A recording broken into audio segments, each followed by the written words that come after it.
Então, bom dia. Então, começamos mais um encontro do nosso projeto Paideia. Como vocês já sabem, esse projeto Paideia é um esforço para a recuperação de alguma coisa que se perdeu e que nós temos esperança de ainda reencontrar, que é a verdadeira educação. Perdemos isso em algum momento da história, escondemos em algum lugar para protegê-los dos bandidos e perdemos o mapa do lugar, né, do lugar onde nós a escondemos muito, e desde então nós passamos a vida toda a procurá-la, e de vez em quando encontramos aí esse tesouro, né? Passamos a vida atrás desse tesouro, e toda vez que nós encontramos um pedacinho de metal brilhando, nós achamos que é a educação, e ficamos felicíssimos, mas a gente depois, mais tarde, descobre que era só uma tampa de refrigerante Fanta, e que na verdade, né, não é educação de modo nenhum.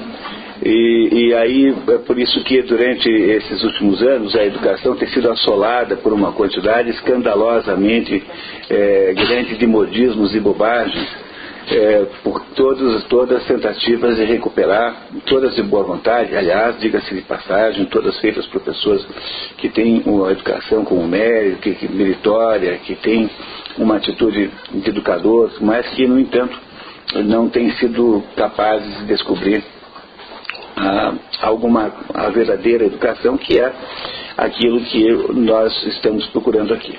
Para tentar fazer essa pesquisa, essa investigação, nós então escolhemos um meio, escolhemos uma metodologia, que é recorrer aos gregos.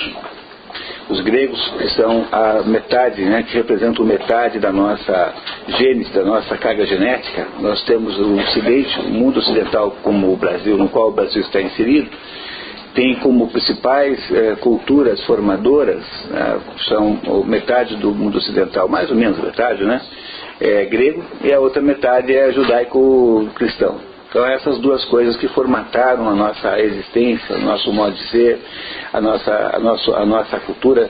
Nós passamos o dia inteiro fazendo coisas que foram, que nós herdamos dessas duas culturas sem sabermos que fazemos isso, porque está tão automatizado na nossa vida que nós não temos mais ideia de onde é que vieram essas coisas aí. Perdemos essa noção de origem. E então aí você vê como é importante a gente recuperar o que há de grego em cada um de nós, né? O que há de grego na nossa vida, e para isso é que nós escolhemos esse livro chamado Paideia, que é o maior estudo que foi feito até hoje sobre a proposta educacional grega. Paideia significa educação, mas no sentido não, digamos, da palavra comum como se usa hoje, mas no sentido mais de formação de qualquer outra coisa. Não há, portanto, nessa palavra paideia uma conotação de formação técnica, embora tenha também dentro da formação alguma coisa de técnico, mas é sobretudo uma formação para o ser humano. E não vamos falar nessas coisas de cidadania, nesse negócio, porque não sei se vocês têm a mesma sensação que eu, mas essas palavras ficam desgastadas e significam qualquer coisa. Não é? Bola murcha é chato, é difícil de chutar, porque ela não anda. E vamos então esquecer essas palavrinhas à moda. Nosso curso aqui é um curso anti-modismos. Repararam, né? Se tem alguma coisa que a gente não entra aqui em fria de modismos. E, portanto, o conceito de educação aí é o conceito de formação grego, o conceito grego de formação, de que no mundo contemporâneo só tem um pouquinho de ligação, talvez o conceito moderno mais parecido com isso seja aquilo que os alemães chamam de Bildung em alemão, é o conceito mais próximo do conceito grego de formação. A tese do Werner Jäger é de que todas as ações gregas, todas as ações civilizatórias gregas, que são cronologicamente mais ou menos divididas no período clássico, em que as obras homéricas dominaram, depois no período teatral, em que o teatro dominou, depois no período filosófico, em que os filósofos dominaram. Todas essas contribuições intelectuais eram fundamentalmente educacionais. Tudo que se fazia era para ensinar a criança grega, sobretudo a criança, os melhores padrões que possam ser aprendidos, porque são os padrões equivalentes aos do cosmos. Para um grego, a ideia de cosmos é fundamental. Cosmos, em grego, significa ordem, e o contrário da palavra cosmos é a palavra caos. Portanto, para um grego, a civilização humana, a aventura humana, é uma aventura de estabelecer uma ordem equivalente à ordem do cosmos. Não é? E aí todos os conceitos que derivam disso. Para ensinar a uma criança isso, é mais ou menos tudo que se pode fazer por ela em termos educacionais. E isso é um tudo muito grande, muito amplo, porque ensina dele a ser corajoso, até tratar bem os mais velhos, até ser educado com as mulheres, até mesmo escovar os dentes, mas não se trata apenas de exemplos da vida prática, trata-se de compreender o que é que as grandes contribuições, saber distinguir entre aquilo que é muito importante, aquilo que não é importante, não ter uma noção de hierarquia entre as coisas, etc. É tão grande isso que o homem escreveu um livro de mais de 1000 páginas, vocês veem de vez em quando um livro por aí, eu não estou com medo nesse momento agora, e nós não temos modo de estudar isso todo, porque para ler isso tudo precisaria uma pessoa pegar só isso um ano inteiro e fazer um estudo. Na verdade, esse livro é um livro que é melhor não ler assim, direto, do começo ao fim, porque ele é um livro muito, muito complexo. E não é difícil, ele é complexo, porque ele fala de todos os assuntos. Imagina, esse Werner Jäger passou a vida toda estudando isso, né? E fez um livro síntese da sua vida, da sua obra, né? Do seu esforço, da sua investigação. Portanto, é um livro difícil de ler assim do começo ao fim, porque você vai mais ou menos se perdendo, a não ser que você tenha já estudado todas as referências que estão ali mencionadas. Você já sabe as referências todas, aí você lê com maior facilidade. Mas como a gente não sabe, né, de modo geral, quantas peças gregas vocês já leram? Não foram muitas, né? Mas ou assistiram. Como existem, portanto, limitações, como há dificuldades de se obter esta cultura geral para poder entender do que ele está falando, esse é um livro que você lê assim, você estuda lá uma peça grega, aí vai no Werner Jäger para saber o que ele pensa disso. Entendeu? Funciona como um livro de referência. Alguns livros são assim, não são feitos para você ler de cabo a rabo, a não ser que você já tenha feito todas, você já tenha as referências todas na tua cabeça. Mas para isso é preciso passar aí 5, 6, 10 anos estudando. Porque, você vê, são 33 peças, são 36 diálogos de Platão, são sei lá, 3.000, 4.000 páginas de Aristóteles, tudo isso demora para ler, algumas coisas são difíceis, tá? Tem todos ainda os filósofos pré-socráticos, tem mesmo a Ilíada e a Odisseia, são obras grandes, são obras densas. Você teria que ter tido muito tempo de estudo para poder entender o livro direto. Ele não fala edifício, mas ele está falando de coisas que você não conhecendo, fica difícil de materializar, ficam muito abstratas, assim, a gente não sabe muito bem o que quer dizer aquilo, porque a gente não entende bem quem é Jasão, quem é Teseu, quem é Medeia, tá? Quem é Medeia. Então quando diz assim, Medeia fez tal coisa, bom, eu precisaria saber quem é Medeia, e nem sempre eu sei, porque afinal, esse tipo de leitura dá muito trabalho. É por isso que nós optamos aqui por selecionar trechos e debater com vocês trechos. O que eu queria propor para vocês hoje é que, dentro do contexto desse programa, no formato que ele está, nós também, ao longo do ano passado, já havíamos mudado um pouquinho para trazer assuntos que não são exatamente assuntos da Paideia, mas que sejam assuntos que exemplifiquem bem do que a Paideia está falando. Então fizemos no ano passado aqui um estudozinho sobre os 12 trabalhos de Hércules, para dizer a vocês o que é que esse estudo poderia significar de potência de educação para crianças, até mesmo pequenas, explicando como é que simbolicamente se deveria entender os 12 trabalhos de Hércules. Os 12 trabalhos de Hércules foram feitos lá é claro que nós vemos uma versão moderna, mas não há nenhuma obra, digamos assim, que seja a obra oficial disso, porque os 12 trabalhos estão contados em diversas fontes. Mas por que isso é assim? Porque eles eram, na verdade, histórias que se contavam para as crianças lá nas cidades gregas. E a ideia era contar para vocês o que é que se contava para as crianças, para vocês saber, para vocês entenderem o que é a paideia na prática. A paideia na prática, no caso de um texto literário, é o que é você contar uma história para a criança e ajudar a criança a entender o sentido daquela história. A educação está na compreensão daquele sentido. Porque quando você entende o sentido dos dois trabalhos, é como se uma espécie de luz acendesse assim dentro da sua cabeça. E é isso que significa que a educação aconteceu. Do mesmo modo que estamos fazendo esse ano o mesmo exercício com o Senhor dos Anéis.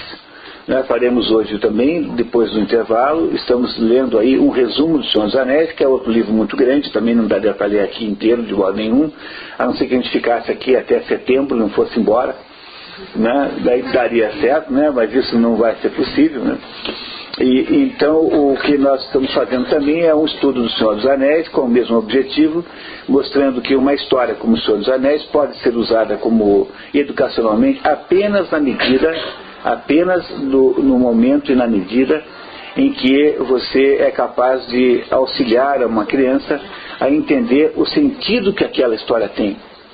Porque a história tem um sentido, tem uma ideia central que é para aprender, que é para incorporar a nossa consciência. Se você consegue fazer a criança entender isso, você a educou. Não é? Exeducare significa educar, ou exeducare significa tirar a pessoa para fora, tirar para fora, tirar fora, educare, conduzir para fora. O que é conduzir para fora? É você retirar a criança daquela jaulinha existencial, aquela jaulinha civilizatória em que ela existe. Ela está prisioneira lá de um pequeno mundinho, quase sempre um mundinho de terrores, porque a criança tende a ter uma vida muito aterrorizada, ela tem medo dos outros, os outros são grandes, Vocês não lembram mais que crianças têm medo de adultos. Os adultos são imprevisíveis, são violentos, são estranhos. Mesmo quando não são maus, pisam nas crianças sem querer. O mundo é cheio de mistérios insondáveis, dificuldades muito grandes. A vida infantil é uma vida muito amedrontadora, muito gravemente assim. A gente não lembra mais porque a gente depois cresce e incorpora, esquece isso. Mas em princípio a vida infantil é uma vida que precisa de uma segurança emocional muito grande. É por isso que até a Idade Média, até eu acho que o século XVI, XVII, por aí, ninguém ia para a escola antes de 14 anos. Era inconcebível mandar alguém para a escola antes de 14 anos, porque até os 14 anos a única obrigação que se tinha para com a criança era de mostrar para a criança com toda a clareza que ela é amada. Ou seja, a criança tem que entender que o pai e a mãe estão do lado dele. Essa é a primeira grande segurança psicológica, emocional que uma pessoa precisa ter na vida. É sentir-se amado e protegido e sentir que há alguém em quem confiar. Se você consegue fazer isso no primeiro momento da vida, veja, fazer isso é muito mais importante do que ensinar crianças de 5 anos a ler, como parece que é o projeto, Agora baixar a idade de leitura de 7 para 6, para 6 para 5, sei lá para quanto.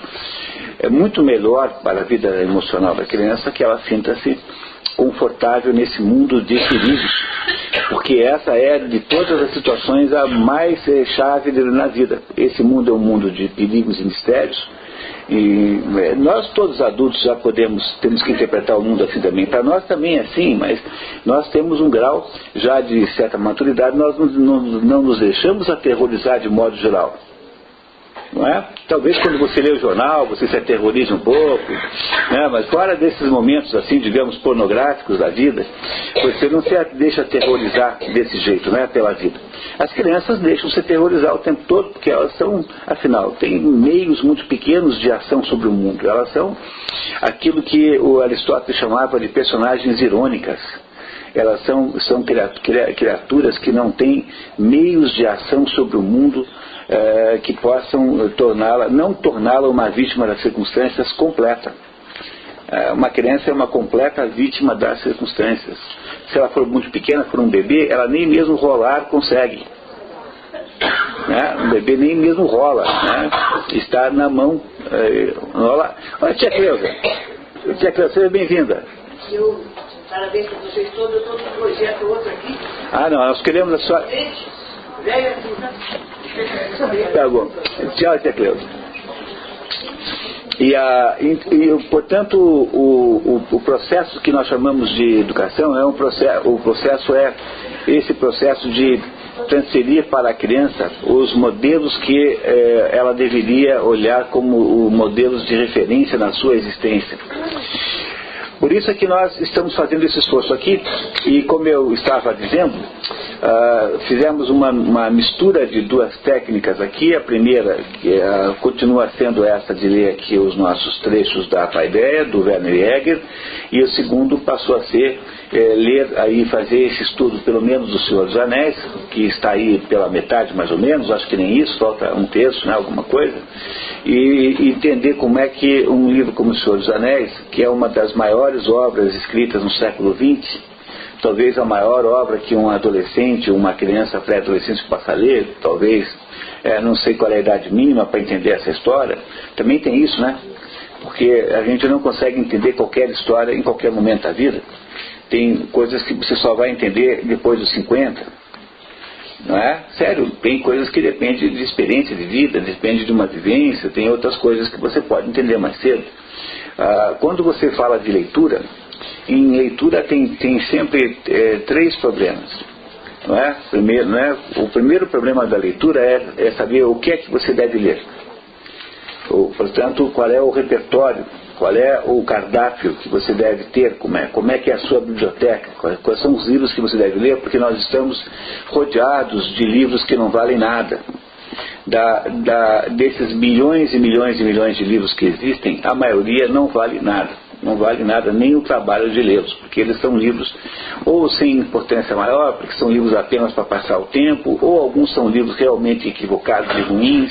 Portanto, desse universo de livros disponíveis, apenas um pedaço que interessa. Graças a Deus, hein? Já pensou se a gente tivesse que ler tudo isso? Eu de vez em quando eu entro numa livraria assim, olho aqueles livros todos, depois fico meia hora lá olhando os livros, depois quando digo assim, só vou comprar esse aqui, ou só estou interessado nele, daí me dá um alívio enorme. Nossa, ainda bem, porque já pensou se eu tivesse que ler tudo isso, né? E saio só com aquele livro debaixo do braço, porque de fato, às vezes na vida, a coisa mais difícil é fazer essa lista. Uma pessoa que está aprendendo a ler de verdade, que sempre gostou de ler e está aprendendo a ler, tende a chegar num momento da sua vida e jogar toda a biblioteca fora. Porque na medida em que você vai aprendendo de verdade a ler, você vai entendendo quais são os bons livros, você vai descobrindo que, como todo mundo, você caiu nas armadilhas da vida e leu uma quantidade incrível de livros errados. Eu, por exemplo, li todo o Wilhelm Reich, li todo o Michel Foucault, tudo inteiro. Assim. Não que eles não tenham algum valor, tem, sempre tem algum valor, não é? Eu sempre digo que mesmo um relógio quebrado está certo 2 vezes por dia. Né? Mesmo o relógio quebrado 2 vezes por dia está certo. Portanto, não sejamos assim tão implicantes. Só que antes de ter lido Michel Foucault inteiro, eu devia ter lido o Platão inteiro, o Aristóteles inteiro, e teria ganhado um tempo enorme na vida. Portanto, o primeiro problema é saber o que é que você lê. O segundo problema é saber em que sequência. Mesmo que você tenha a lista certa, saber em que sequência você lê é um problema tão grave quanto o primeiro, porque alguns livros pressupõem os outros. E descobrir essas sequências também é uma espécie de aprendizado que você faz ao longo da vida. E que às vezes implica em você errar a sequência. E quando você erra a sequência, você perde um pouco de tempo, natural, né? E o terceiro problema é como ler.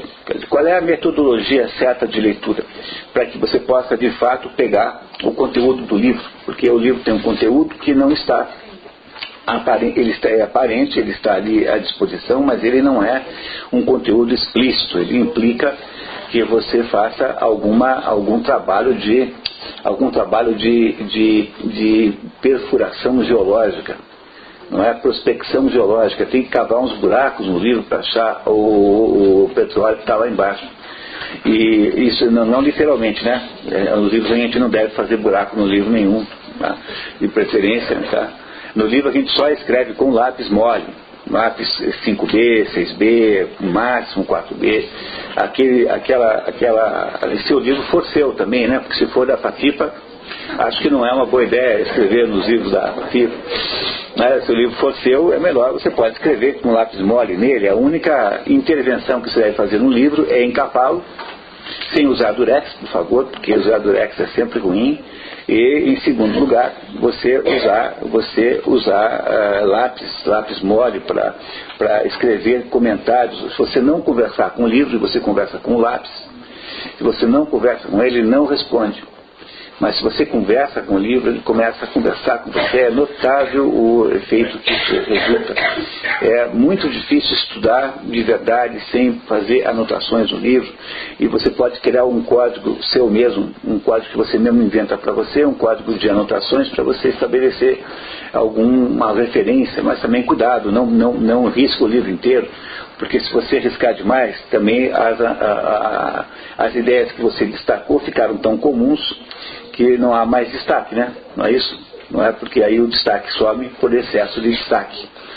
Não é isso? Quando há muito destaque, o destaque desaparece. Não é? É normal que seja assim. E esse é o processo como se lida com livros, não é? Esse livro que nós estamos aqui usando é um livro desses muito importantes, muito densos, muito bem feitos e que tem esta contribuição enorme que nós só podemos acessar em parte. Então, o que eu queria propor para vocês é que, se você olhar para, a estrutura para a sequência histórica da paideia, e quais são os pontos mais altos da influência grega sobre o mundo, influência helênica sobre o mundo. Primeiro momento, né, o livro é completo e abrangente, o livro é enormemente detalhado. Mas assim, tem lá um primeiro grande, imagine que isso seja uma cordilheira, e essa cordilheira tem alguns picos mais altos. Não é? Os picos mais altos da cordilheira, da contribuição grega para a cultura, para a cultura do mundo, portanto para a educação, é a poesia homérica, Ilíada e Odisseia, que são os primeiros livros do Ocidente, não é? A contribuição homérica, esses dois livros. Depois passa uma porção de coisas, mas aí em seguida vem um outro pico alto, que é o teatro grego, concentrado em 70 anos, 80 anos, os três grandes teatrólogos, que são pela sequência de nascimento Ésquilo,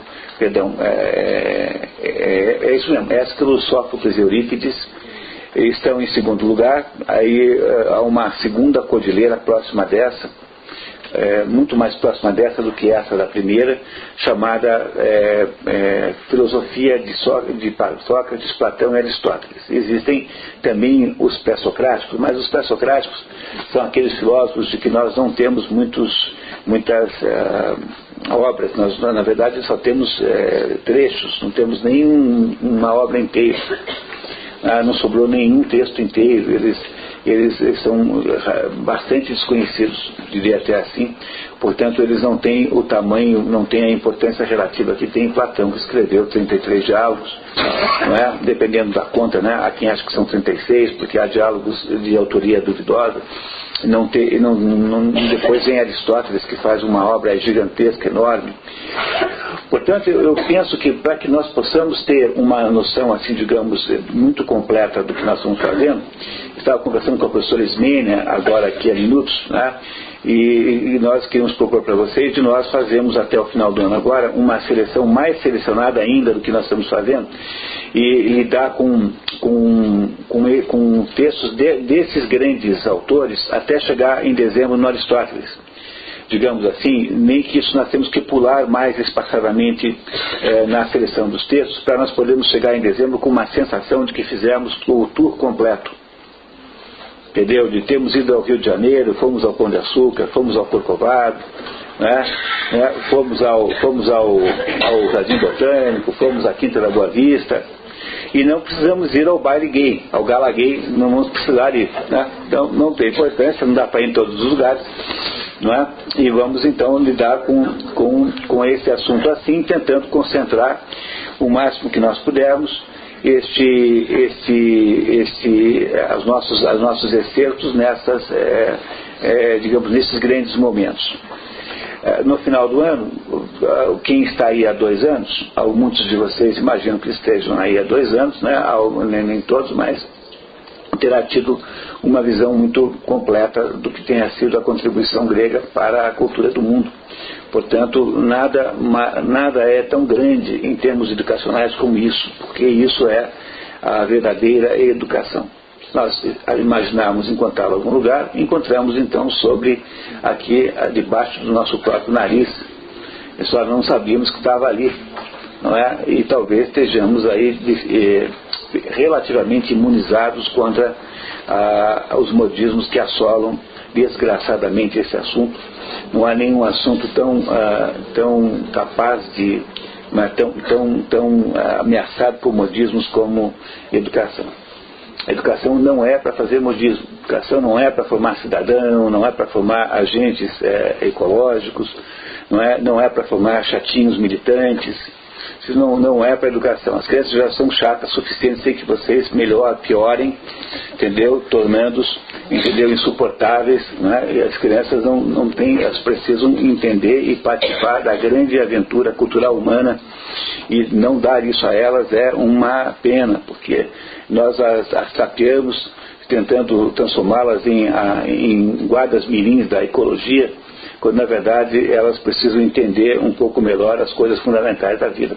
E sonegar essa informação, sonegar isso para elas é um desastre de proporções indescritíveis, porque elas não saberão contar a mesma coisa para os seus filhos. E nós vamos assim de modismo em modismo, sem que nós consigamos fazer qualquer avanço realmente que me parece ser fundamental. Vamos lá então, pessoal. Então, conforme a gente sempre faz, vamos agora para o texto da Paideia, e depois do intervalo, que será às 10 horas em ponto, nós retomamos o Senhor dos Anéis. Que tal? Vocês têm aí na mão o texto do 6º encontro, O Homem Trágico de Sófocles. Um dos problemas com esses autores antigos é que a gente não sabe nada da vida deles, porque nessa época não havia o personalismo artístico que tem hoje, né? Não é isso? Então, por exemplo, quando eu abro a internet, fico todo dia horrorizado, porque você abre a internet e no seu provedor, né, sei lá, Terra, UOL, qualquer um que seja, tem lá aquelas notícias, eu olho aquelas notícias e tem lá uma notícia sempre assim: namorado de Carolina Dickman é visto tomando sorvete na praia de Copacabana. Eu fico imaginando o seguinte: qual será o interesse que o mundo pode ter, tá? Não na Carolina Dickman, tá? E muito menos no namorado da Carolina Dickman, e muito menos no ato de tomar sorvete em Copacabana. Não é um negócio de uma futilidade tremenda, se for pensar bem? Qual que é o significado disso, né? O significado disso é que nós criamos uma sociedade personalista em que as entidades, os indivíduos, né, passam a ter uma dimensão existencial completamente falsa, passam a existir a partir... É o fenômeno BBB. Não é aquele negócio da televisão, BBB? Quem é que são aquelas pessoas? São pessoas comuns, algumas delas umas nulidades perfeitas, não é? Que têm como característica principal serem bonitas e serem agradáveis à vista, e elas então transformam-se em assuntos de admiração e divinização pública. Elas são vistas como deuses que aparecem ali em determinados horários, não é? E vocês acompanham daí a ascensão e a queda dos deuses. É, no fundo, a transformação da vida humana numa espécie de culto. Não é? E isso acontece sobretudo com o artista moderno, porque o artista moderno é um sujeito com um ego tão grande, que ele não consegue sair de casa às vezes porque esbarra na porta, não consegue passar pela porta. O artista moderno é uma pessoa de um personalismo enorme, ele tem que estar o tempo todo dizendo quem é, colocando a sua marca em todas as coisas. Se for um artista plástico, ele vai virar desenhista de embalagem de sabonete, para que o sabonete tenha lá a marca do Romero Brito, por exemplo, coisas assim. Mas no mundo antigo, isso não era assim, porque havia uma humildade, como é que eu diria assim, a artista nunca é humilde, tá? Vamos falar bem a verdade, nem naquela época ela não é, hoje também é muito menos, mas havia assim uma espécie que não era bem uma humildade, porque eles não eram humildes, mas havia uma sensação de que a obra era mais importante do que a pessoa, do que o homem. Por isso, você vai ver aqueles quadros na Europa, nos museus, eles não são assinados. Velázquez, que foi o maior pintor do mundo, o maior pintor da história, é Velázquez. Ele não assinava quadros. Como é que você sabe que o quadro é de Velázquez? Porque a pintura tem caligrafia, né? Você olha para um quadro e você sabe quem pintou. Se for um pintor com personalidade artística, ele não consegue esconder o seu tipo de pincelada, o seu traço. E também essa é a razão pela qual é possível falsificar quadros. Basta que um sujeito habilidoso perceba como é a pintura, como é que é a técnica de pintura de Van Gogh, e ele faz um quadro que parece do Van Gogh. Há muitos e muitos quadros falsos do mundo, alguns tão bem feitos, tão bem falsificados, que não podem ser quase distinguidos dos originais. Entenderam isso? Que há aqui um fenômeno interessantíssimo. Esse fenômeno interessantíssimo é o fenômeno da transformação do artista em coisa mais importante do que a obra. E no mundo antigo, não só nós não tínhamos essa mesma coisa, sobretudo nas artes plásticas, como também nós não tínhamos um culto à personalidade do autor, que é comprovado pelo fato de que, por exemplo, o maior de todos os poetas da língua grega, que é Homero, é um fulano que a gente nem sabe se existiu. De Homero não se sabe nada, sabe-se que era cego, só isso, e que era um poeta cego. E fora isso não sabe mais nada dele. Tanto é que não sabe nem onde nasceu. Na Grécia há uma meia dúzia de cidades que disputam ferrenhamente o privilégio de ter sido a cidade natal de Homero. Fazem lá pesquisas para tentar provar, mas são os modernos que estão preocupados com isso, porque um grego não estava preocupado com isso. Desses três aí teatrólogos, Ésquilo, Sófocles e Eurípides, nessa sequência, né, também não se sabe muita coisa. Olha, sabe-se assim, que o primeiro deles, que é Eurípides, é um sujeito que teria sido soldado, lutou na Batalha de Salamina, que é uma das batalhas em que os gregos venceram os persas, na guerra entre os gregos e os persas, e julgou que essa vitória, a sua participação nessa batalha tenha sido o maior dado biográfico da sua vida, porque teria havido um epitáfio que de fato nunca foi encontrado, e nesse epitáfio Ésquilo teria mandado escrever que ele foi o sujeito que ajudou a vencer a Batalha de Salamina. Quer dizer, ele colocou aquele êxito militar acima da sua própria obra. Sabemos que ele era uma pessoa muito, assim, digamos, reservada, e que teria morrido porque uma águia teria derrubado uma tartaruga na sua cabeça. O que é uma morte performática, né? Nem todo mundo consegue ter uma morte assim. A morte mais performática que eu conheço é do Silva Jardim. Alguém conhece alguma rua chamada Silva Jardim na sua cidade? É muito comum Silva Jardim é um jornalista carioca que no tempo do final do Império ele era republicano, era um daqueles sujeitos assim muito, muito exibidos, e fazia aqueles discursos contra o imperador. E o Silva Jardim foi para a Itália e caiu dentro do Vesúvio. Veja que não é todo mundo que consegue ter uma morte dessa, né? Uma morte original dessa, né? Caiu no Vesúvio e deve ter morrido, porque nunca mais reapareceu. Desde então não se soube mais dele. Desde 1880, alguma coisa, o homem está sumido. Não é uma coisa incrível alguém ter uma morte desse tipo? Pois esse primeiro Ésquilo teve uma morte assim. O segundo, Sófocles, que é esse que nós vamos estudar agora, esse Sófocles é, de todos os três, o que tem mais biografia. Por quê? Porque esse Sófocles era tido e havido como o charmosíssimo e encantador Sófocles.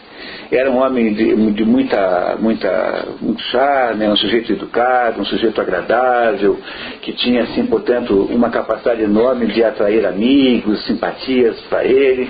E é de todos os três o que tem, portanto, mais comentários sobre ele. O terceiro também é muito comentado, Eurípides, mas o terceiro teria sido um homem irracível, insuportável, Um sujeito que ninguém conseguia aguentar, comenta-se até mesmo que o cachorro dele teria se suicidado.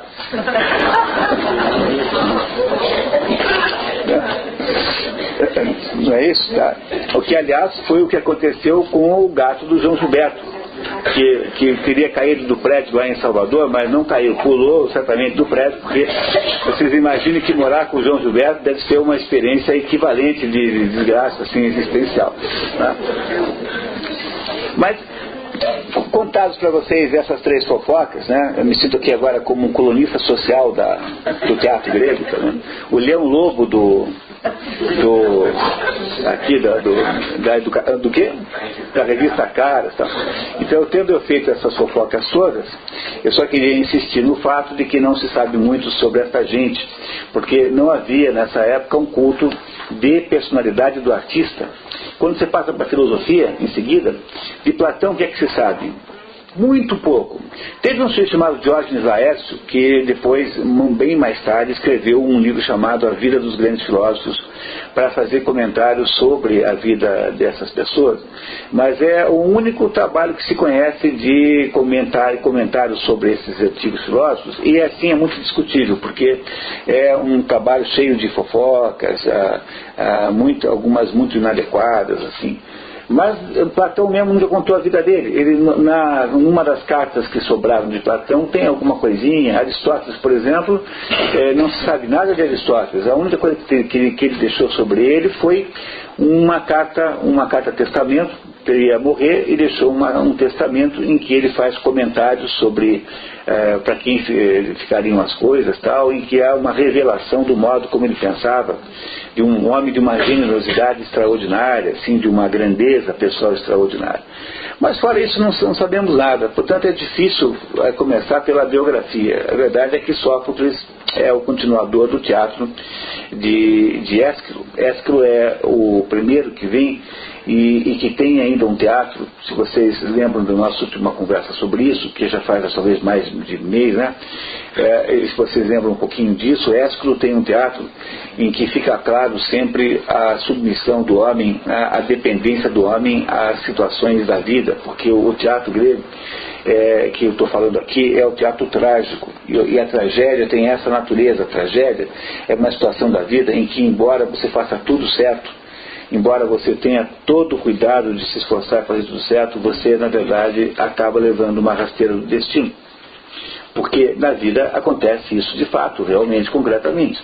Não é? A gente tem uma expectativa de que as coisas deem certo, mas nem sempre dão, você não consegue vencer. Por que é assim? Porque há um negócio chamado destino, chamado previdência.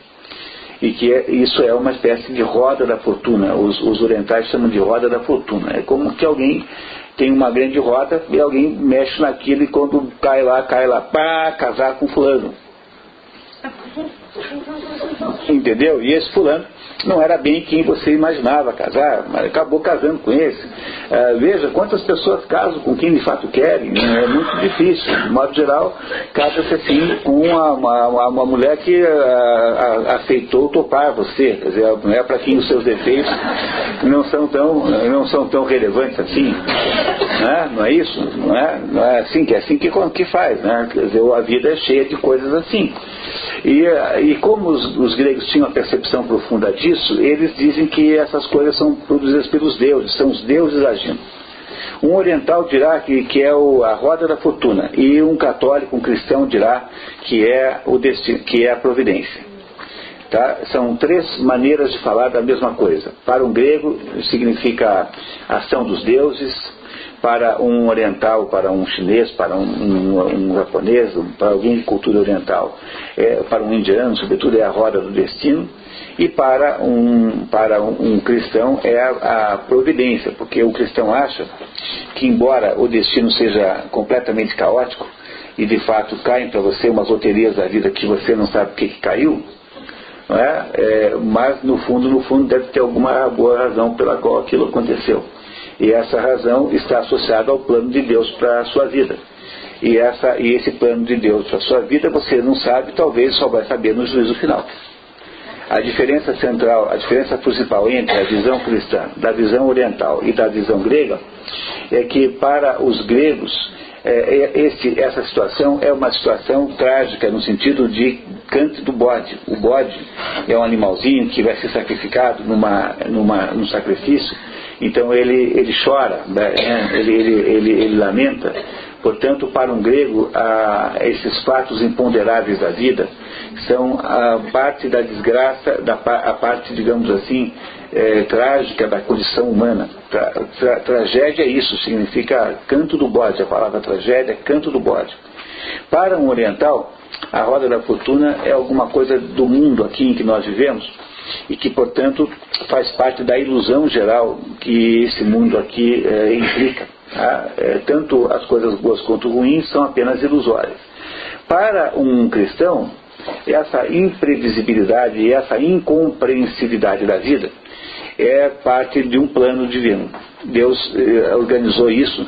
Você não sabe por que aconteceu isso, não é? Você não sabe por que perdeu o avião, mas deve ter alguma coisa aí que Deus previu nessa história de perder o avião. Portanto, para um cristão, a melhor atitude, a atitude que você tem com relação a essa situação da vida é uma atitude assim digamos, de expectativa amorosa por saber o que é que vai acontecer. Eu recomendo fortemente que vocês mostrem um filme para as crianças chamado Um Pequeno Milagre. Já disse aqui, queria insistir muito que vocês não perdessem a chance. É um filme que em inglês chama-se Simon Birch, é o nome do menino. E o filme em português chama Um Pequeno Milagre, que é a história de um menino que nasce com todos os aleijões que você possa imaginar. O menino lá nasce anão, nasce com aleijão, com a quadril aleijado, nasce muito pequeno, ele é praticamente cego, ele é praticamente surdo, é muito feio. Tiveram que colocar insulfilme na incubadora para não assustar os outros bebês na maternidade. Então, o menino é tão feio, que o pai e a mãe esquecem a criança na maternidade quando vão embora. De tão feio que é o menino. E esse menino, apesar de ter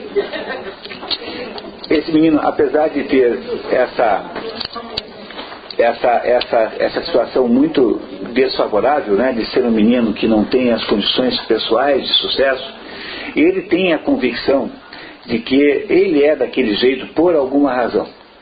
A família do amigo dele apoia. Só tem um amigo, só tem um único amigo que é um órfão de pai, tem uma mãe muito bonita, é a mulher mais bonita da cidade, né?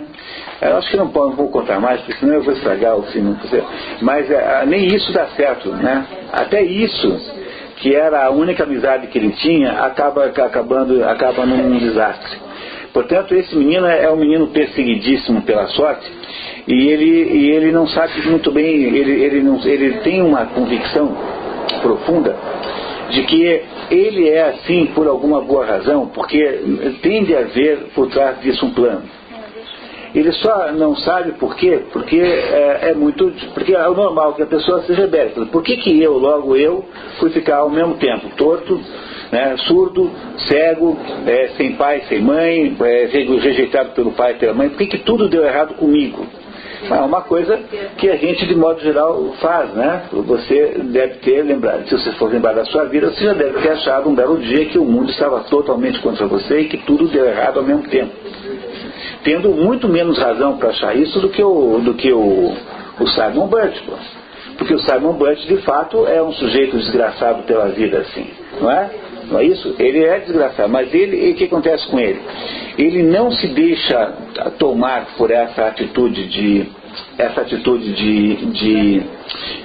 desânimo e de revolta, e ele desenvolve a convicção de que ele é assim por alguma razão. E ele espera então o momento em que lhe será revelada a razão pela qual ele é daquele jeito.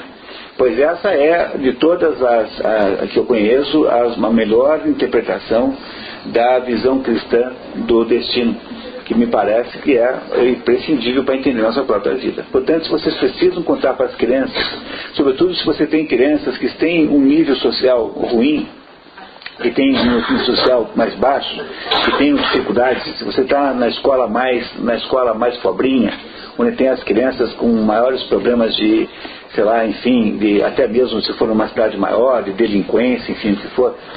Uma boa maneira de conversar com elas é mostrar o filme e ajudá-las a entender isso. Vocês estão entendendo que isso é educação de verdade?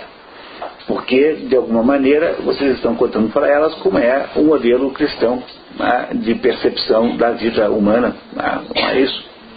Mas, enfim, então, entrando finalmente no assunto, o que nós vamos entender agora é um pouquinho como Ésquilo, como Sócrates vê a condição humana, o que é que o teatro de Sófocles significa, lembrando que o de Ésquilo, que o antecede, mas eles são todos contemporâneos. Teve um momento em que os três se conheciam, estavam vivos os três.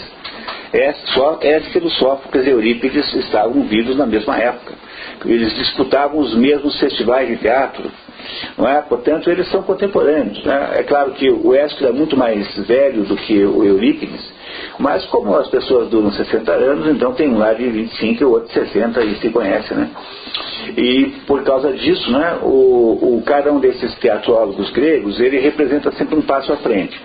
Se Eurípides é um teatrólogo, se o primeiro, que é o Ésquilo, é um teatrólogo que via sobretudo esse aspecto, digamos, trágico da condição humana, de nós estarmos submetidos a um destino que nos manipula e nos submete às suas rédeas e o seu poder e a sua autoridade, Sófocles já começa a ter uma ideia, já começa a desenvolver a perspectiva humana desse assunto.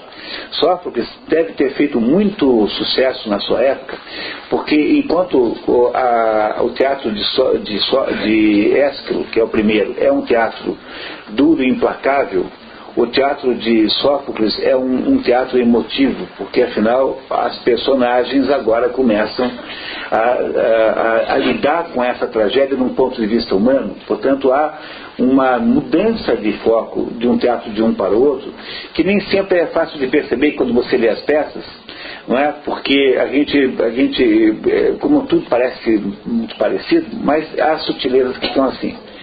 E é isso que fará aqui o Sófocles, porque se enquanto o Ésquilo vai falar sobre o mundo trágico, Sófocles já começa a falar sobre o homem trágico. E ajuda então o homem a lidar, sob o ponto de vista de paideia, portanto educacional, lidar com a existência trágica. Não é? Enquanto o primeiro queria apenas que o homem entendesse esse aspecto trágico da vida, esse aqui já está tentando ensinar a criança, o ser humano, a entender isso. Os festivais de teatro na Grécia, quando é que se tinha teatro na Grécia? Só uma vez por ano. Nos festivais de Dionísio. Dionísio é o deus do vinho, da embriaguez e do enlouquecimento em geral. Dionísio, que se chama Baco para os romanos, é um deus que anda sempre com uma comitiva de mulheres enlouquecidas. São mulheres normais, né? Porque é meio pleonástico chamar mulheres. Essas mulheres são chamadas bacantes. As bacantes. Aliás, a coisa engraçada é o seguinte: o José Celso Corrêa Martinez, não sei se vocês conhecem o José Celso. José Celso Corrêa Martinez é um diretor de teatro em São Paulo, que é um dos maiores do Brasil. Mas o José Celso, ele só acredita em teatro absolutamente decadente. Então a concepção de teatro de José Celso é uma concepção, digamos, sexualmente completamente liberal, e ele faz coisas do arco da velha. Não posso nem contar porque tem umas crianças aqui, senão eu contava para vocês. E aí contava assim mais ou menos, né? Porque também não farei fofocas desse jeito aqui. Mas a única peça do teatro grego pela qual ele se interessou são as bacantes de Eurípides, porque tem lá um momento que tem uma mega orgia.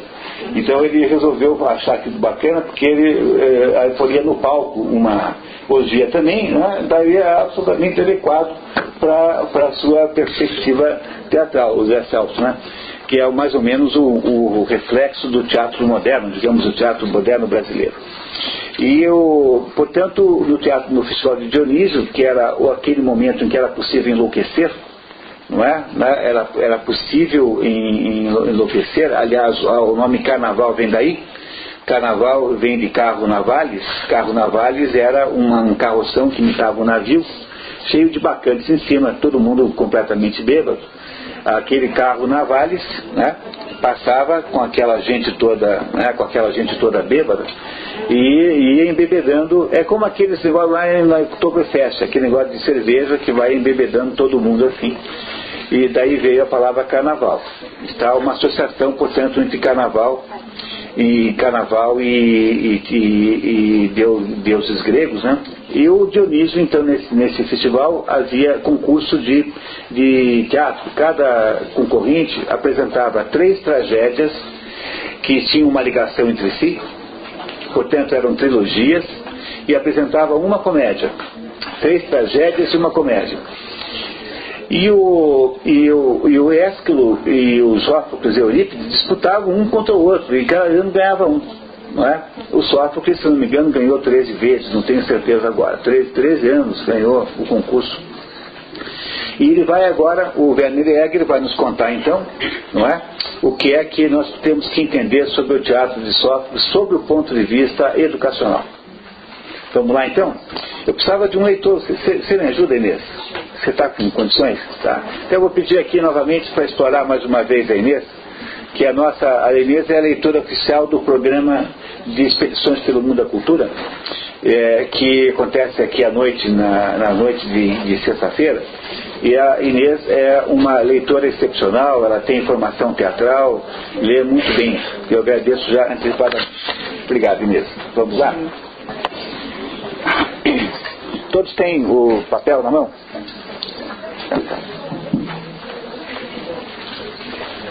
Pode começar? Então, vou tirar aqui tudo.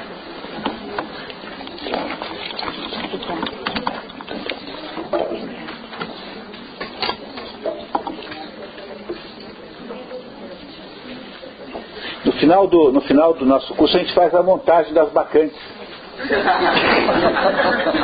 Brincadeira. A gente chama o Zé Celso. Vamos lá.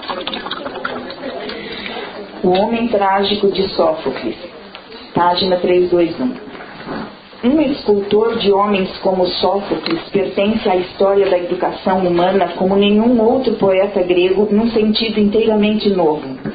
É na sua arte que pela primeira vez se manifesta a consciência desperta da educação humana. Porque olha só que interessante, né?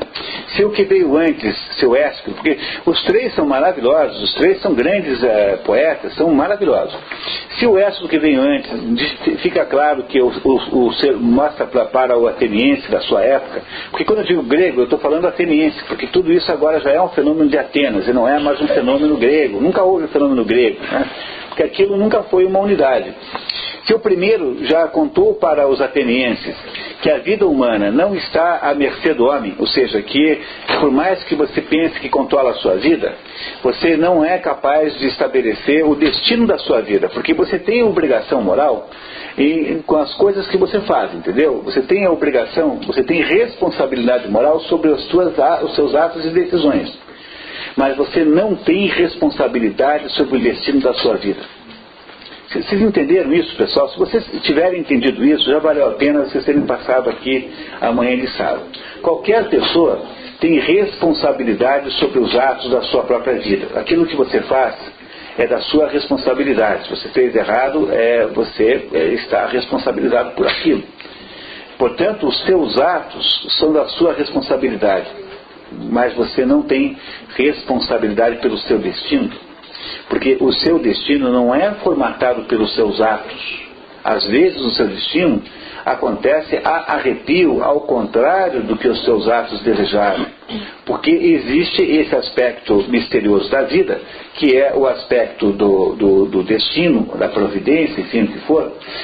Essas incertezas, esta máquina, esta roda da vida que funciona independentemente da tua vontade, do teu gosto, que vai formatar o seu destino.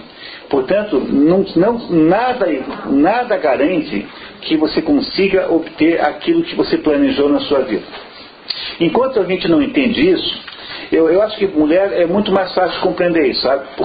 Porque as mulheres têm uma característica psicológica que os homens não têm, porque as mulheres têm uma noção muito mais forte da natureza, por exemplo. Não é? As mulheres com a menstruação e com a gravidez, elas têm uma sensação de que estão submetidas a uma força que está fora delas, que as submete e as regula. Não é?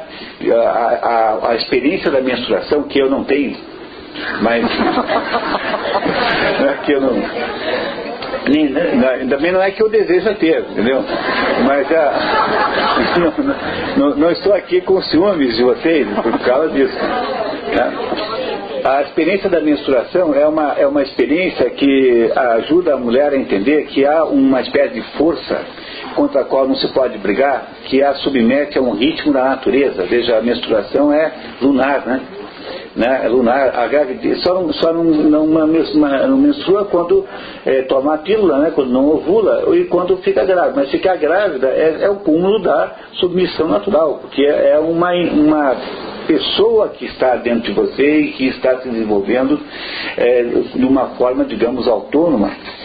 Como as mulheres têm essa sensação de que, como as mulheres têm a experiência da limitação humana pelo lado físico, as mulheres tendem a ser muito mais realistas que os homens, que continuam achando, porque não têm essa experiência.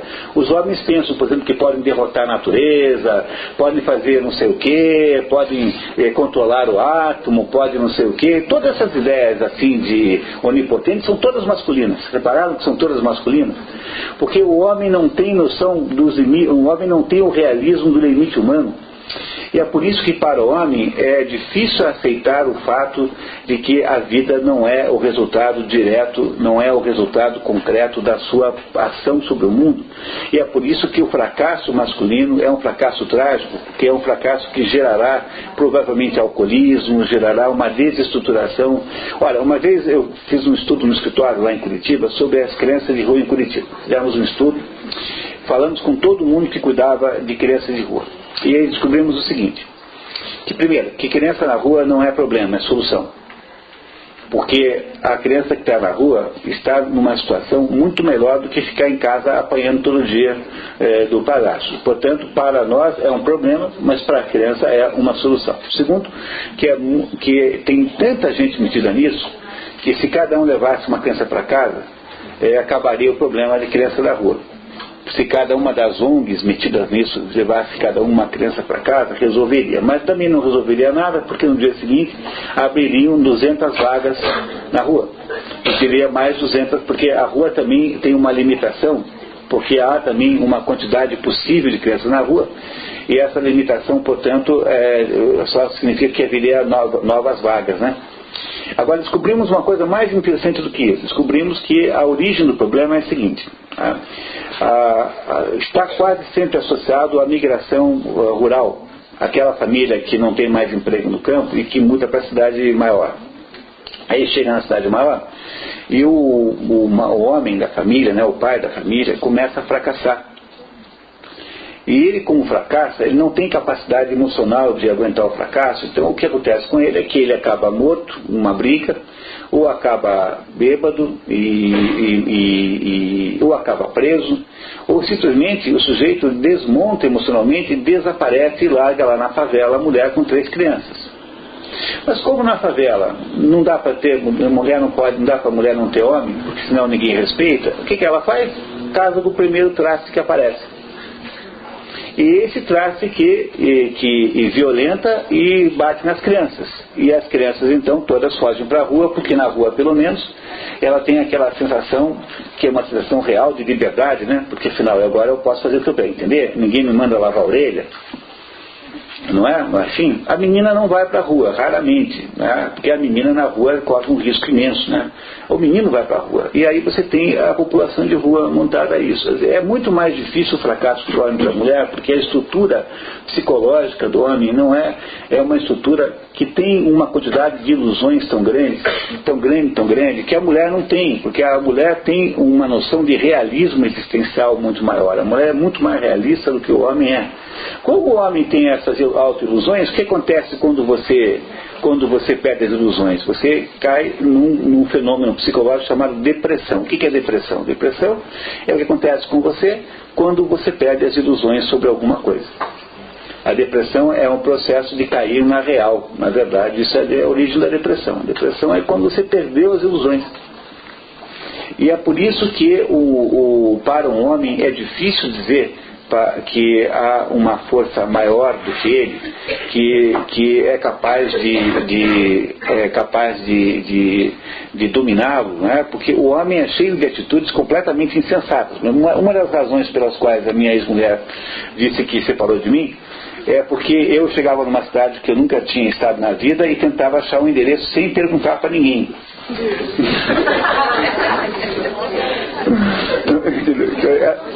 Essa, de acordo com ela, era uma das razões, mas só das menores.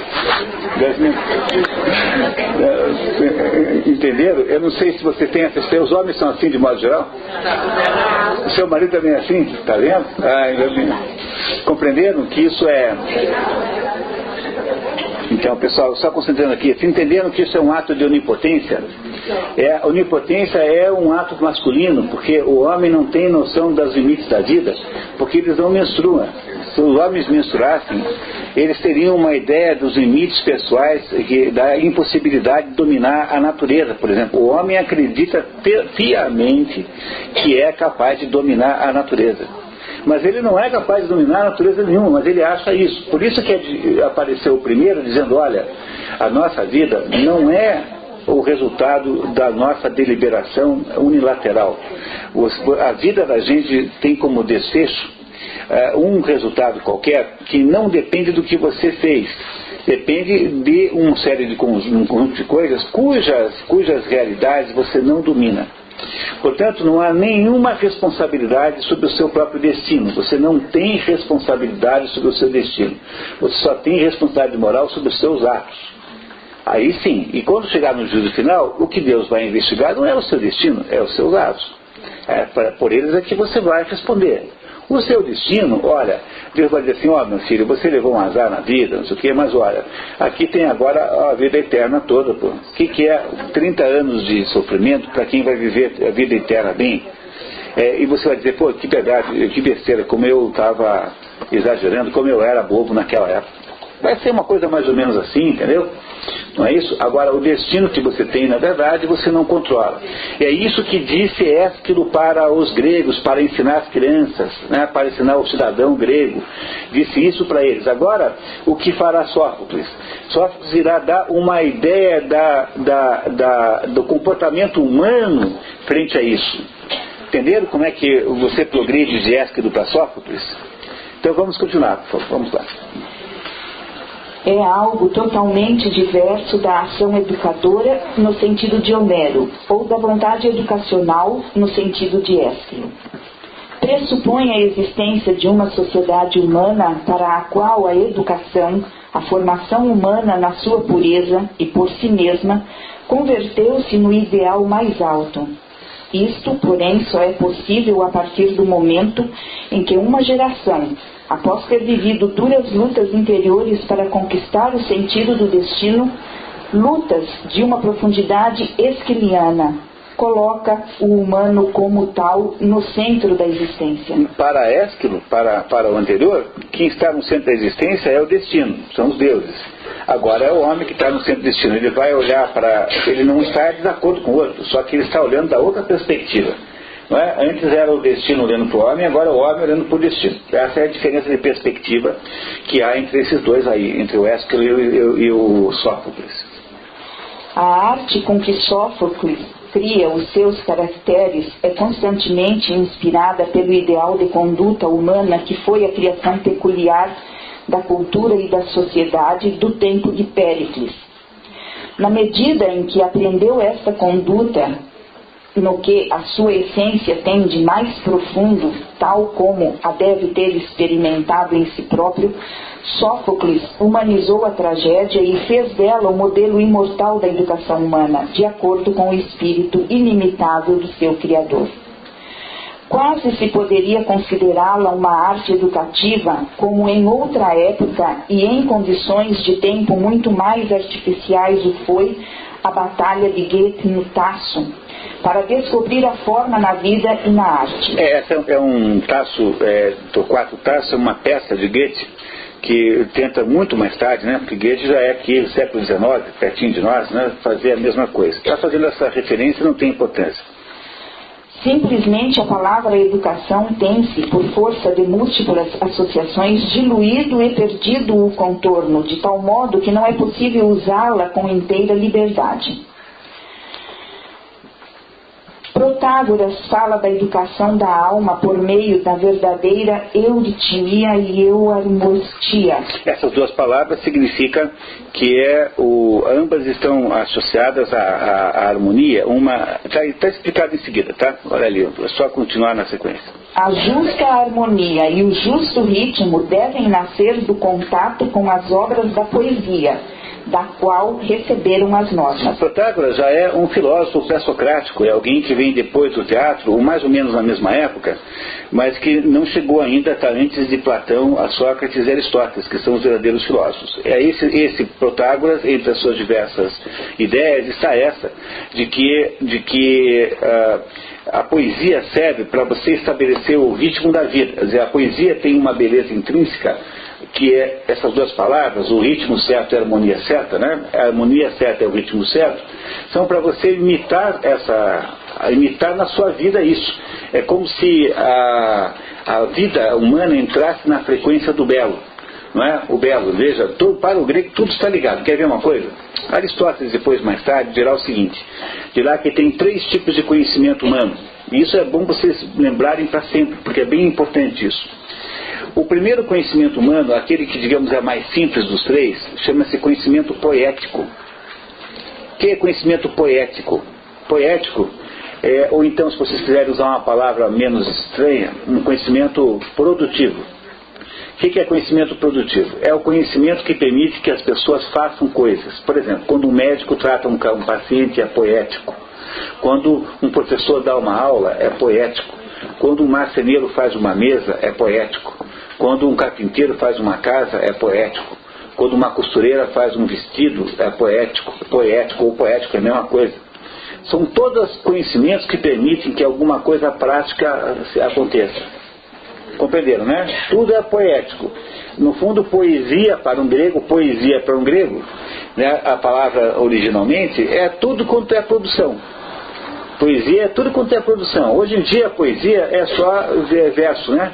Mas no conceito da palavra original, poesia é tudo misturado. Tudo quanto é produção é poesia. Esse conhecimento é importante, mas é dos 3 conhecimentos possíveis o mais baixo. Portanto, o primeiro conhecimento mais baixo é o conhecimento poético, ou então produtivo. Todo mundo que é professor desenvolveu um conhecimento prático de lidar com o que nós fazemos quando damos aula. Estamos fazendo uma intervenção prática na vida dos alunos. Portanto, nós estamos usando um tipo de conhecimento prático que você aprende, digamos, numa ciência chamada pedagogia. Não é isso? Tá? Pedagogia é justamente uma ciência que estuda a arte de dar aula, a arte de ensinar. Isso é pedagogia. Portanto, ela está associada no linguajar grego a um conhecimento prático. Compreenderam isso? Tá? A ideia de conhecimento prático aqui é ampla. Vai desde pintar um quadro até a separar lixo. Às vezes é mais ou menos parecido, né? Aliás, o exemplo é ruim porque às vezes é quase a mesma coisa. Lidar com arte e com lixo, às vezes é bem parecido. Ah, muito bem. Tá certo, pessoal? Compreenderam isso? Que o conhecimento poético ou prático é o conhecimento de coisas que estão, né? Não é isso, né? Que são coisas práticas, concretas. Muito bem. Para um grego, o que faz com que a obra final esteja, que todos esses conhecimentos possíveis estejam de acordo, que todos esses produtos realizados estejam de acordo, é que eles são todos belos. Para um grego, a ideia de belo é isso, né? O que é belo? Né? Belo é uma palavra difícil de definir. Eu uso uma definição de belo que eu acho ótima, que é assim: belo é tudo aquilo que envelhece bem. Isso vale para pessoas, vale para carros, vale para prédios, vale para objetos em geral. Mas belo é tudo aquilo que envelhece bem. Tem pessoas que ficam velhinhas e são belas, ainda são belas. Se você tiver dúvidas sobre isso, basta você comparar a Brigitte Bardot com a Catherine Deneuve, para vocês verem a diferença incrível de envelhecimento, né? Enquanto a Brigitte Bardot ficou uma bruxa, sob todos os sentidos, a Catherine Deneuve continua uma mulher absolutamente sedutora, né? E bonita e cativante, enfim. Bom, mas seja como for, né? O primeiro tipo de conhecimento mais baixo é o conhecimento daquilo da arte de fazer coisas. Entenderam isso, pessoal? Qualquer coisa, um paciente que é bem curado, o resultado é belo. Para uma criança que é bem ensinada, o resultado é belo. Para uma estátua que o escultor fez, o resultado é belo. Tudo isso é belo, não é? Todas essas possibilidades práticas podem ser belas. O segundo tipo de conhecimento, um pouco mais complexo do que esse, não é mais o conhecimento produtivo ou poético, mas é o conhecimento prático. O que um grego chama de prático não é o que nós chamamos de prático, porque o que nós chamamos de prático eles chamam de produtivo ou poético. O conhecimento prático é o conhecimento de saber viver, é o conhecimento do comportamento humano. É, portanto, um conhecimento de origem moral. Não é? Conhecimento de origem moral. Que é o modo como a gente se comporta individualmente ou o modo como a sociedade se comporta coletivamente. O que uniformiza, né, o que unifica todos esses tipos de conhecimentos de ordem prática é que no fundo o resultado deles é que eles são bons. Quer dizer, o que é um comportamento certo? É um comportamento que é bom, socialmente bom, pessoalmente bom. Portanto, para um grego, o segundo tipo de conhecimento, que é o conhecimento prático, é um conhecimento da sabedoria de vida, saber viver bem, com justiça, com integridade, com honestidade, etc. E por último, há o nível mais alto de conhecimento, que está bem em cima, que é o conhecimento que se chama em grego de conhecimento teorético, ou conhecimento teórico. O conhecimento teorético ou teórico é o conhecimento das coisas apenas para conhecer as coisas, que é o conhecimento, por exemplo, da ciência e da filosofia. E o conhecimento da ciência e filosofia, ele deságua no quê? No que é verdadeiro. Como para o ser humano esses três conhecimentos estão sempre juntos, porque afinal de contas a gente sempre tem um pouquinho de cada um, para um grego, portanto, o resultado do mais baixo, que é belo, o resultado do que está acima, que é bom, e o resultado do que está acima verdadeiro, são a mesma coisa. Para um grego, o belo, o bom e o verdadeiro são a mesma coisa. Eu não sei se vocês repararam no que isso significa para efeitos educacionais aqui. Se eu estou dizendo para vocês que isso é assim do ponto de vista da paideia grega, significa o seguinte, que um processo de educação que funcione de verdade é um processo que pressupõe que a criança precisa aprender a ter um comportamento bom, precisa aprender a fazer coisas bonitas, quer dizer, o trabalho escolar tem que ser bonito, o material escolar tem que ser limpo, a roupinha que ela está usando tem que ser limpa, não pode ser velhinha, pode ser remendada, não tem problema, mas tem que ser limpo, porque é muito diferente uma criança remendadinha de uma criança suja e descuidada. E ela tem que ter uma capacidade de entender o mundo à verdade. Portanto, a educação, no ponto de vista grego, se você olhar para isso, é o desenvolvimento na criança de atingimento do bom, do belo e do verdadeiro. Eu sempre digo que eu tenho um plano assim existencial, um dia eu vou poder fazer um trabalho com mulheres pobres, de ensinar essas mulheres pobres a fazer coisas bonitas. Só isso. Fazer, por exemplo, um prato de comida com o mesmo preço, pode ser um prato bonito e um prato feio. Um prato, né, um modo de fazer um feijãozinho, fazer ikebana, aprender a fazer canteiro, de plantar florezinhas. Uma dona de casa, uma mãe de família, que consegue criar na sua casa um clima de beleza, já está fazendo um terço do problema do trabalho, porque aquelas crianças que estão ali já têm um contato com o belo. Não é? E quem não tem contato com o belo tem dificuldade de descobrir a verdade e tem dificuldade de descobrir o bom. Por quê? Porque aí passa por uma doença que em grego significa aperocalia. Aperocalia significa aperos é insuficiente, calia é beleza. Aperos significa, quando a criança vive cercada de lixo, quando a pessoa tem uma vida cercada de lixo, essa pessoa tem uma dificuldade de fazer a educação completa. Por isso que se você tem o ideal, né, para você poder ajudar essas pessoas pobres que empurram carrinhos, não é você melhorar as condições de trabalho, é você conseguir arrumar um meio dela poder ter uma vida que não esteja mais ligada ao convívio com o lixo. Porque o contato com o mundo, digamos assim, feio, mal, de restos, é uma doença, chama-se aperocalia. Aperocalia escreve com K, aperocalia, como a gente fala assim, aperocalia sem H na frente, né? A-P-E-R-O, né? Calia. A aperocalia significa ausência de beleza, é uma doença. Portanto, para poder educar as pessoas, é preciso também fazer com que elas aprendam pequenas coisas muito bonitas. Eu sempre conto a história de uma professora que eu conheci em Faxinal do Céu, que uma professora japonesa, brasileira, que foi para o Japão, nesses programas lá, né, nesse negócio de emprego no Japão, e ela mandou a criança, o filho para a escola no Japão, e a professora mandou com uma lancheira, botou lá uma garrafa de café com leite e colocou lá um sanduichão e tal, e chegou na escola.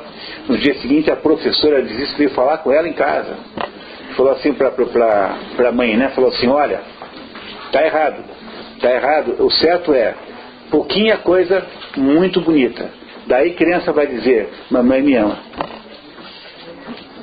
Entenderam que coisa extraordinária que é isso?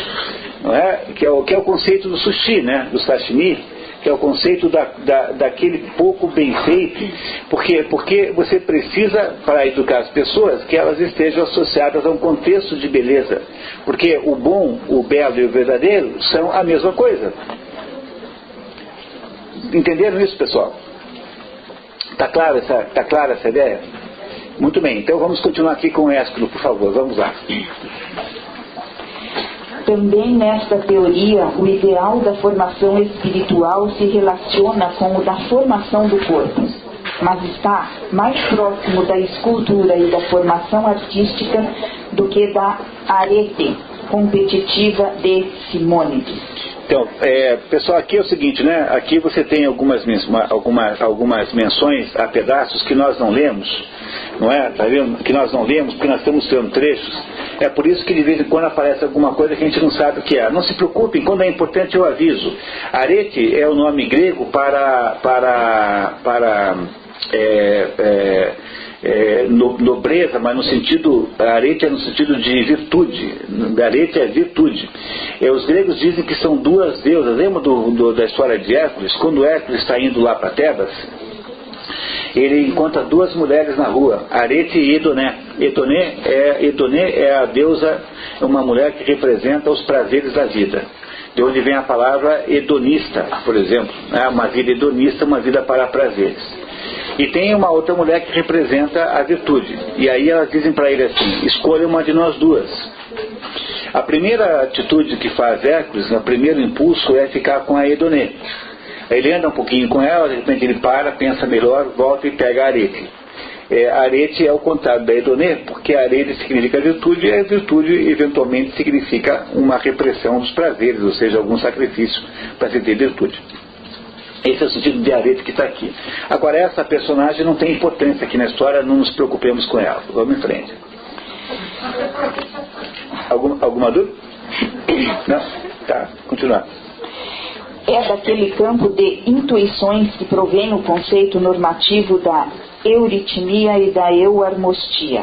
Só entre o povo grego a ideia da educação podia brotar das normas da arte escultórica. Entenderam? A educação brota da estátua, porque a estátua representa as proporções ideais, cósmicas.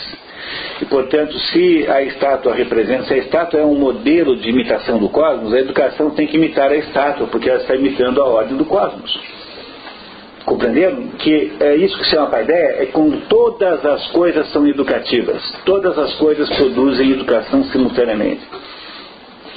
Também não se pode ignorar este modelo no ideal que as figuras de Sófocles encarnam. Naquele tempo, a educação, a poesia e a escultura estavam intimamente ligadas. É impossível pensar qualquer delas sem as outras. A educação e a poesia veem o seu modelo no esforço da plástica para conseguir criar uma forma humana e enveredam pelo mesmo caminho para atingirem a ideia do homem. É que há um erro de... de grafia. Ficou tão assim, certinho. Ficou simpático, né? Mas na verdade só está errado. É a ideia, tá?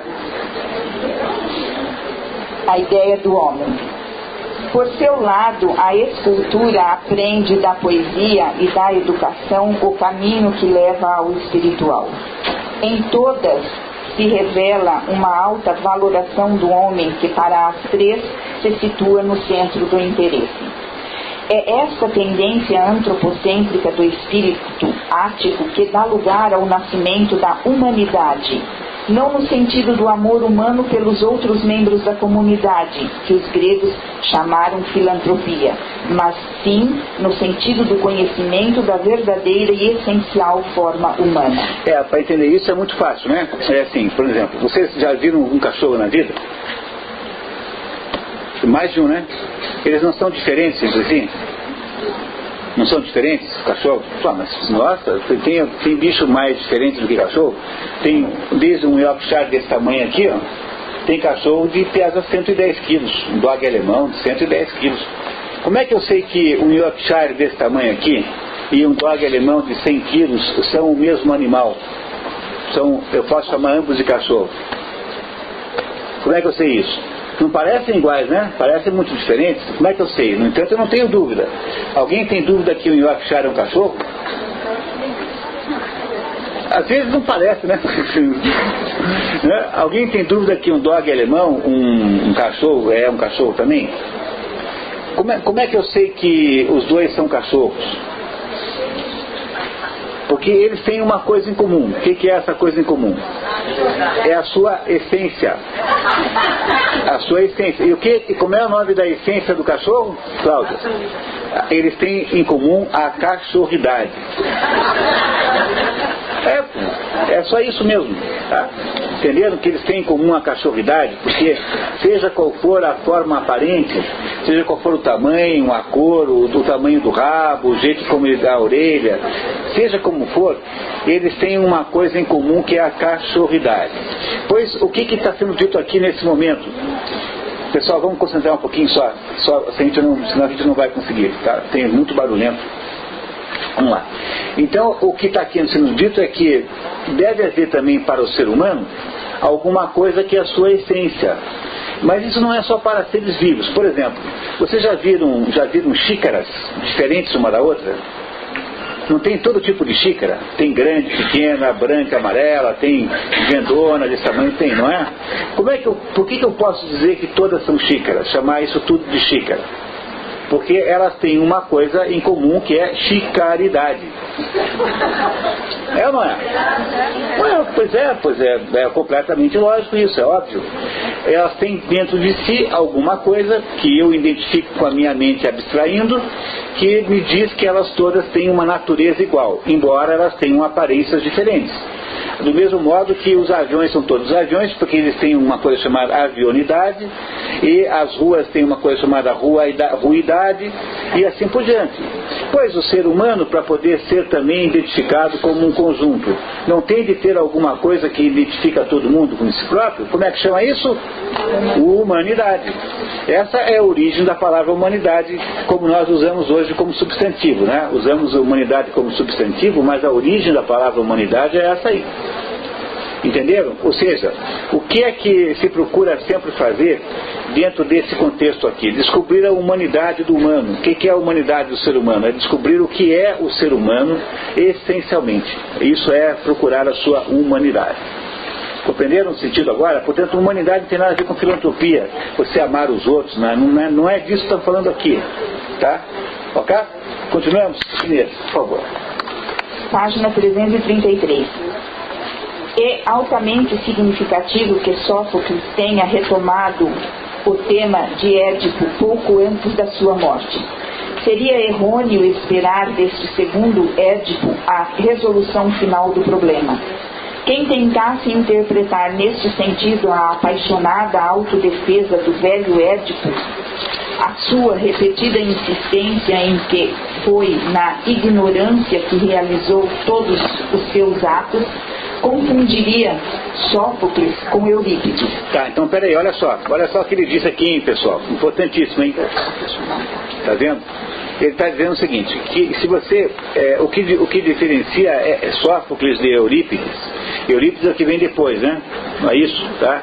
Não é? E, portanto, Eurípides, para a situação de Édipo, a gente andou estudando Édipo aqui, no segundo encontro esse ano aqui. Eu imagino que a maioria de vocês não estiveram aqui conosco, né? Porque, afinal, né, é no dia anterior a vinda de vocês aqui.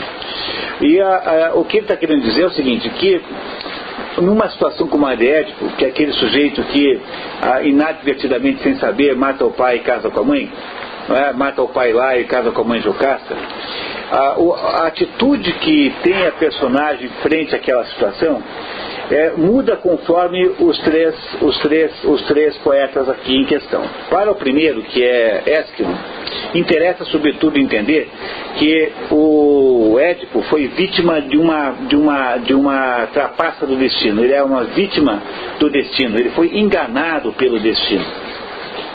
Não é isso? Foi enganado. Para o segundo, que é Ésquilo, que é esse que é Sófocles, que nós estamos estudando hoje, interessa muito mais o que Édipo sentiu ao se defrontar com aquela situação e como é que ele imagina que seja o seu posicionamento humano naquele negócio. E o terceiro, Eurípides, está muito mais interessado em dizer assim, puxa, mas poderia ser diferente esse negócio se eu pudesse ter feito de outro jeito. Entenderam como a diferença entre os três poetas, os três teatrólogos gregos acontece? É isso que ele vai explicar para nós agora, tá? Não é isso? Então, continuamos, vamos lá. Nem o destino, nem Édipo são absolvidos ou condenados. No entanto, é a uma luz mais alta que o poeta parece encarar aqui a dor. E um último encontro com o velho peregrino sem descanso pouco antes de chegar ao seu termo. A sua nobre natureza continua inquebrantável na sua força impetuosa, apesar do infortúnio e da velhice. A consciência ajuda-o a suportar a dor, essa velha companheira inseparável que nem nas últimas horas o abandona. Esta imagem agreste não dá nenhum lugar à ternura sentimental. No entanto, a dor torna Édipo venerável. O coro sente-lhe o terror, mas ainda mais a grandeza. E o rei de Atenas recebe o mendigo cego com as honras devidas a um hóspede ilustre. Era no solo ático que ele devia encontrar o último repouso, rezava um oráculo divino. A morte de Édipo está envolta em mistério. Sai sozinho e sem guia para o bosque e ninguém mais o volta a ver. Tão incompreensível como a senda da dor pela qual a divindade conduz Édipo é o milagre da salvação que no fim o espera. Os deuses que te feriram, de novo te porão de pé. Não há olhos mortais que possam ver este mistério. Só se pode participar nele por meio da consagração à dor. Não se pode saber como, mas a consagração à dor aproxima-o dos deuses e separa-o do resto dos homens. Agora repousa na colina de Colono, na pátria querida do poeta, nos bosques sempre verdejantes das Eumênides, em cujos ramos cama o rouxinol, canta. Deve ser, eu acho que não. Cama, né? É. Em cujos ramos cama o rouxinol. Nenhum pé humano pode pisar o lugar, mas é dele que irradia a bênção para toda a terra da Ática. Vamos entender isso aqui, pessoal. Isso aqui é tão bonito, é tão extraordinário, sabe? Que é assim. Eu vou contar para vocês o que aconteceu com o Édipo, né? O Édipo, depois que descobre que casou com a mãe, teve 4 filhos com ela. Teve a Ismênia, não é a nossa Ismênia aqui, mas é uma outra Ismênia, né? Não é isso? A Antígona, o Polinices e o Etéocles, 4 filhos. Édipo tem esses 4 filhos com a própria mãe, que são 4 filhos irmãos dele também, são irmãos e são filhos, não é isso? E ele matou o pai, Laio. Quando ele descobre que isso aconteceu, o que acontece? A Jocasta, que é a mãe, se enforca. Não é? Se enforca. E ele, então, enquanto a mulher enforcada, retira um broche que ela usava para segurar a roupa aqui, e com o broche ele fura os 2 olhos. E fica cego. E ele, então, como ele não podia mastigar em Tebas, porque ele mesmo tinha criado a lei que o assassino do Laio, que ele não sabia que era ele, né? Iria ou ser morto ou ser expulso, ele tem que ir embora de Tebas. E ele vai embora de Tebas guiado pela filha mais velha, Antígona, que é uma mocinha de 14, 15 anos, ela é criança. No entanto, ela tem uma coisa extraordinária, porque se a Jocasta, que havia entregue o próprio Édipo para a morte quando ele havia nascido, 40 anos antes, né, 30 anos antes, alguma coisa, 30 anos antes, 35 anos mais ou menos antes, se a Jocasta tinha uma existência, digamos assim, de alguma maneira manchada por um crime no início, a filha Antígona não, porque a Antígona representa, digamos assim, o ideal de pureza feminina, representa a feminilidade, a pureza, ou seja, a natureza pura e inocente, que é o que representa a Antígona. A Antígona então pega o pai e o conduz, um homem cego o conduz como um guia de cego conduz um cego até a região de Atenas, onde então Édipo pede auxílio ao rei de Atenas, que chama-se Teseu, para morar lá em Colono. Colono é essa cidadezinha onde ele irá morar. E Colono, e fica lá morando em Colono. Depois há uma porção de peripécias que eu não vou contar agora porque não tem importância, até que um belo dia Édipo está próximo de morrer. E há várias histórias sobre a morte de Édipo, mas a de Sófocles, que é que interessa aqui agora, essa de Sófocles aqui, diz assim, que Édipo recebe um aviso do céu de que ele vai morrer. Há um fenômeno meteorológico qualquer que avisa que ele está para morrer.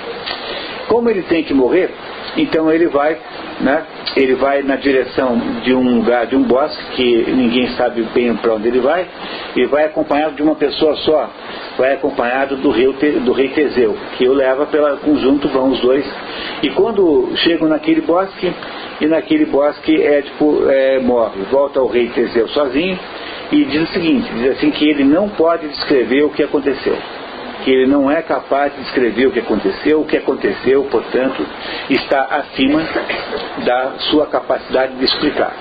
E dando a entender que o que aconteceu foi alguma coisa do gênero: desceram os deuses do céu, do Olimpo, desceu os deuses em pessoa e arrebatou Édipo e levou-o para o Olimpo diretamente, e não tendo cumprir, portanto, o caminho natural do morto, que é ir para o Hades, que é para ir para o inferno, para o Hades, para as profundezas da terra. Vocês entenderam o que aconteceu aqui? O que o Werner Egger está dizendo para nós é que quando Sófocles dá este final para Édipo Rei, não é? Quando Édipo Rei tornou-se, tem esse final que tem, ele está dizendo o seguinte, que do ponto de vista humano, se para o anterior, que era Ésquilo, interessava sobretudo compreender que o destino pode pregar uma peça em você, como aparentemente pregou em Édipo, porque ele tenta fugir do destino. Ele ouviu uma vez um xingamento que dizia que ele não era filho do pai e da mãe dele, que ele era filho adotado. Ele fica desesperado e tenta fugir. Quando ele chega no oráculo, o oráculo diz: olha, você vai matar o seu pai e casar com a sua mãe. Ele sai correndo na direção oposta àquela que ele pensa que estão o pai e a mãe. Mas não adianta, porque ele vai acabar encontrando o verdadeiro pai, o Laio, no caminho, vai ter uma briga com o velho e vai matá-lo. Ou seja, por mais que ele tenha querido fugir do destino, o destino o perseguiu implacavelmente e ele acabou cumprindo o oráculo, casando com o pai, com a mãe e matando o pai. Compreenderam isso? No entanto, para Sófocles, se para o primeiro, que é Ésquilo, interessa sobretudo a compreensão da implacabilidade dessa situação, para o segundo, que é Sófocles, interessa o seguinte, que ele, afinal das contas, quando assumiu a responsabilidade por aquela situação, cegando os próprios olhos, mesmo que ele tenha sido enganado, mas quando ele assumiu a responsabilidade, de alguma maneira ele se transformou numa pessoa parecida com os deuses. E que, portanto, foi levado para o Olimpo pela mão dos deuses como se fosse como se fosse igual a eles. Portanto, para Sófocles interessa sobretudo o ponto de vista do que o ser humano faz com a situação que o destino lhe impõe. Por isso que o primeiro deles, que é o Ésquilo, é sempre um pouco angustiante, sabe, quando você lê o Ésquilo, porque a sensação que você fica tendo é de que está tudo muito difícil de dar certo mesmo, que não tem o que fazer. Para Sófocles, no entanto, interessa a reação capaz que o homem pode ter para poder interferir naquela situação que o destino lhe impôs. É essa a diferença. Portanto, se um ensina para a criança ou para o cidadão que existem forças maiores do que nós, o outro ensina assim: olha, no entanto, nós podemos mesmo assim nos comportarmos heroicamente como deuses apesar de tudo.